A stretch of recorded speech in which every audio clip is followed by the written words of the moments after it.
Hi, team. My name is Kathy Salata. I have lived experience with an eating disorder, and it changed the trajectory of my life. Believe it or not, my career was in marketing. And as I had my eating disorder, I really saw all of the problems with our diet culture. And I'd really like to focus today on BMI.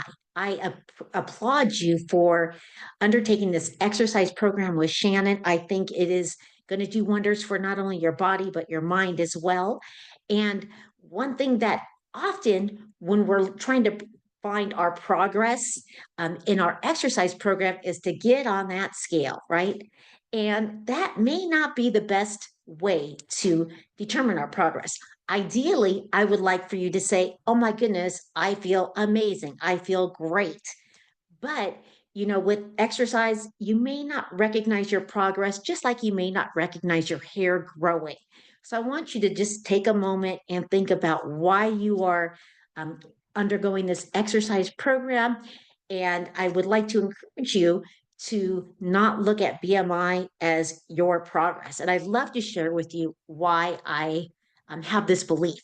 And so, the total industry is based on BMI. You go to the doctor, you have a broken arm, and what do?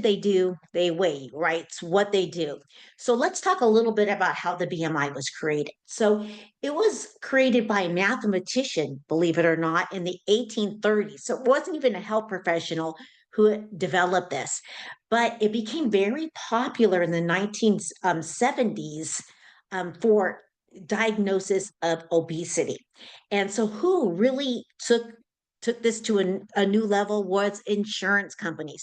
What a great way to determine if someone's going to have cardiovascular health and diabetes. So they thought, oh, we've got the golden ticket here. We're just going to track people's BMI. Oh my goodness, so many problems with that. So let's get into why. So I would love to share with you why. Let me pull up my little presentation here. And I know because it's such a diagnosis, it's so prevalent in the medical community.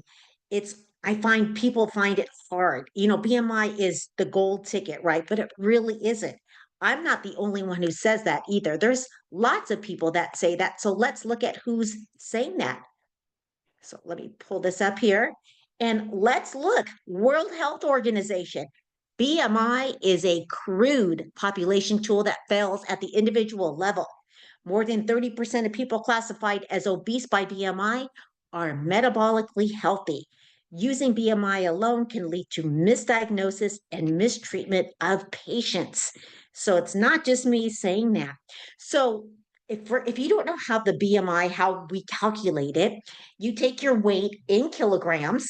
So if you're ever doing something along these lines, nutritionists and dietitian are on the metric system. So everything's in kilograms. So you need to take your weight and divide it by 2.2. So 1 pound is 2.2 kilograms. So just be considerate of that. And then you divide it by your height.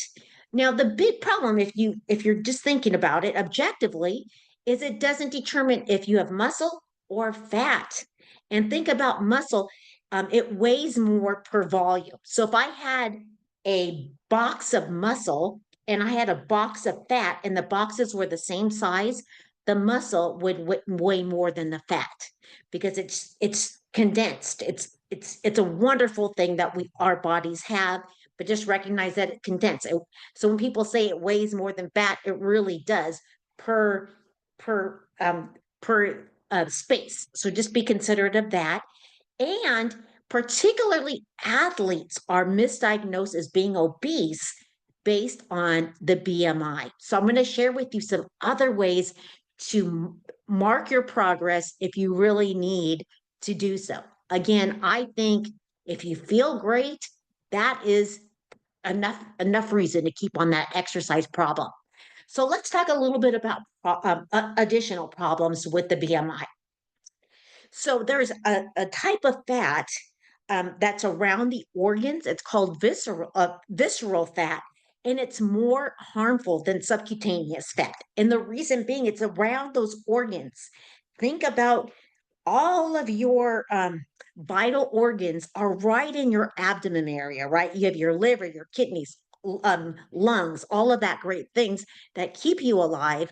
And when there's visceral fat around that, it causes problems. So BMI doesn't even account for that. So often you'll hear about apple shaped people and pear shaped people. And apple shaped people in general have more of a tendency to have those cardiovascular risk that we want to be concerned about, right? So BMI doesn't even consider that. Also, think about race, ethnicity. Think about Asian populations. Believe it or not, Asian populations, when you categorize them as a group, may have higher risk for metabolic disease at lower BMIs. Older adults, where there's muscle loss, it doesn't account for that either. So we need to be considerate of why the BMI is so flawed.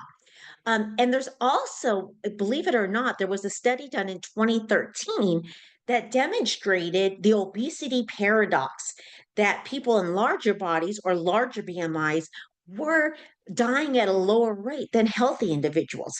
What it is a paradox, and one of the reasons being, and I can attest for this myself, when I was at my lowest weight, I was also at my unhealthiest. So being thin doesn't necessarily make you healthy, right? We want to be considerate of that as well. Then it reinforces this weight stigma. You go into the doctor, you have a broken arm, oh, you need to lose weight. Oh, you have stress, you need to lose weight. Everything's you need to lose weight, your BMI is too high, right? In fact, I have Kaiser as my insurance, and they have like a little um, line that demonstrates, oh, you're in the red zone. You're in the red zone, your BMI is too high, right? And that's just so flawed. Even before I go into the office, there's already that stigma placed on me. So, again, when we talk about some other ways that we can measure um, our progress and our exercise program. Ideally, like I said, I would love for you to just to say, I feel so much better, but it's hard, right? Because, we're working out every day and we're progressing, but just like our hair growing, we may not recognize it, right? We may need to look, oh, 6 months ago, I couldn't walk a mile and now look at me, right? That's what I would ideally like to see for you. But there's better ways than the BMI if you really need to measure, if you need that objective measurement. One is the waist circumference. So ideally, the waist circumference should be less than 35 inches for women and 40 inches for men. There's also another study where you can take your height, and your height should be at least double what your waist circumference is. Those are some measures that are a little bit better than BMI, but I'm still not my favorite. So the weight hip ratio, it's a strong predictor for cardiovascular and metabolic disease. I encourage you, if you're going to do something along this lines, have a medical professional like a doctor or a nurse do this for you, just because they will have a better measurement tool than what you have as well. So just be considerate of things along those lines. And then body composition. So if you've ever had a DEXA scan, especially if you're female, seeing if you're have osteopenia or osteoporosis, they can do a DEXA scan to find out your muscle composition, your body composition. A great tool. A lot of medical professionals, it's an expensive program, so often they won't do it, but it is an option for you. They can also do skin fold calipers. You can get those at a medical office, or an alternative medicine office will do those as well. And then again, that body shape index where I was telling you about your height versus your waist circumference. Again, your height should be at least double what your waist circumference is. Another good tool that you can use as well.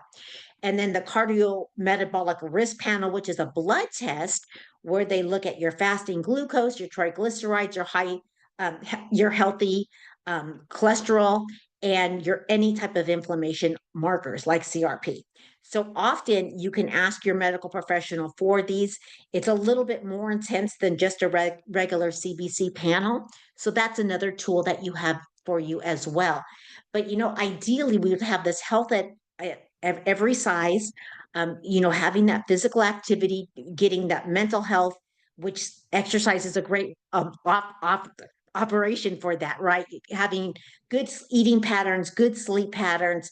That is what I look at when I look at someone who is healthy. So again, thank you for your time. Again, I started and I ended with those same quotes. So really take a second look at what BMI is. It's not the end all be all. This is I'm getting healthier, I'm losing weight, my BMI is going down. That is not the indicator of health. So I wish you well on your exercise program. Good luck. Not that you need it, you're in good hands. So take care and have a wonderful day.